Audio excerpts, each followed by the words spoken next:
In a distant and second-hand set of dimensions in an astral plane that was never meant to fly, the curling star mists waver and part.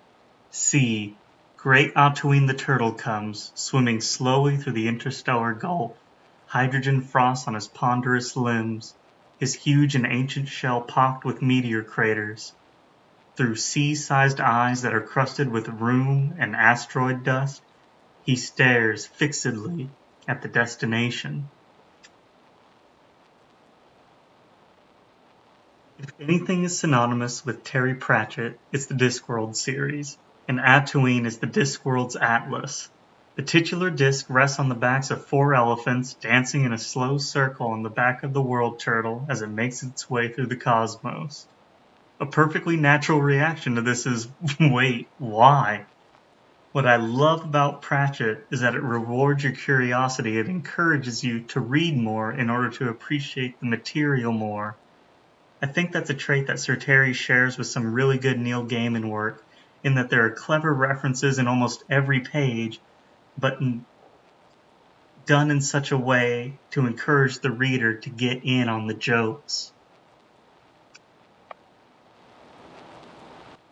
So let's get back to Tatooine.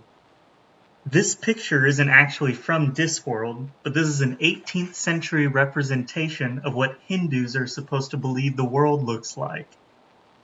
Now, even this is pretty late, as the first reference is in 1599, and even that reference goes back to William von Humboldt, and he was saying that, no, you guys have it all wrong. The elephants are supposed to be serpents because elephant and serpent are the same thing in Sanskrit.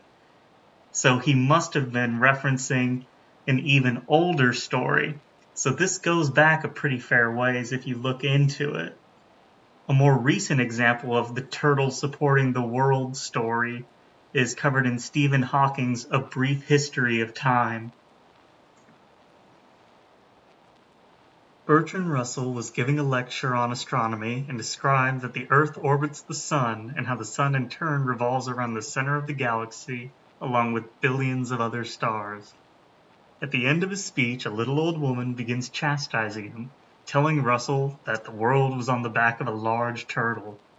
Bertrand asks, "If the world's on the back of a large turtle, then what's that giant turtle on?" She smiles sweetly and responds, "You must think you're quite clever, but the answer is an even larger turtle, and it's on top of an even larger turtle. It's turtles all the way down."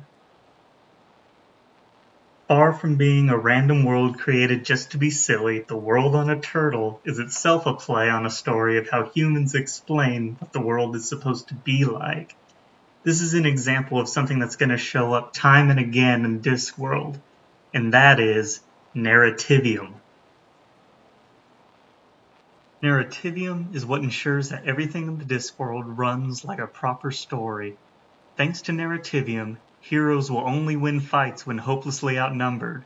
Events with 1,000,000 to 1 odds succeed pretty frequently, and dragons breathe fire because that's what will make the story work. The Discworld is our world, as makes sense through the lens of narrativium. For example, when you walk through town, the world looks pretty flat, as people thought for a long time. When you throw things up, they inevitably fall right back down. When you look at the sun, it's just this tiny disk hanging up in the sky. The Discworld in turn is flat, and it has a tiny sun that circles around the rim, and anything that goes up inevitably falls down. How weird is our world in comparison? A round ball that things can circle if they go fast enough, heated by a gigantic sun that's just millions of miles away. That's the difference that looking at the world in terms of stories can make. Happy Valentine's Day, babe. I love you lots.